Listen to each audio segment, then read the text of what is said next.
Des zones d'ombre persistent dans l'affaire de la femme retrouvée morte au pied d'un arbre à Fondettes. Un certain nombre d'éléments laissent à penser qu'il pourrait s'agir de la disparue depuis le 7 septembre dernier à la Membrolle-sur-Choisille. Pourtant, l'identité de la victime n'est pas confirmée. C'est en ces termes que s'exprimait hier soir la procureure de la République de Tours dans un communiqué envoyé aux médias. Le point sur les derniers éléments de cette macabre découverte avec Lucas Chopin. On en sait plus sur le corps de la femme retrouvé ici dans ce bois de Fondettes par 4 chasseurs. Dans un communiqué publié hier soir, la procureure de la République de Tours explique que la personne se trouvait en position semi-assise, adossée à un arbre et avec des liens autour du cou. Alors s'agit-il d'un suicide ou d'un homicide? L'autopsie pratiquée hier après-midi n'a pas permis de répondre à cette question.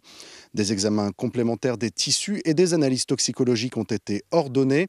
Quant à l'identité de la femme, aucune certitude pour le moment. Un certain nombre d'éléments laissent à penser qu'il pourrait s'agir de la personne disparue depuis le 7 septembre dernier à la Membrolle-sur-Choisille, explique la procureure. Hier, certains journalistes ont affirmé que la femme avait été formellement identifiée comme étant la disparue de la Membrolle. Nous avons contacté ce midi Abed Benjador, l'avocat du père, qui dément cette information. Au moment où nous l'avons joint, aucun élément en ce sens n'avait été porté à sa connaissance et le père demeurait dans l'attente d'une éventuelle identification. Pour l'heure, les investigations se poursuivent sous la direction du parquet de Tours. D'autres informations pourraient nous parvenir rapidement.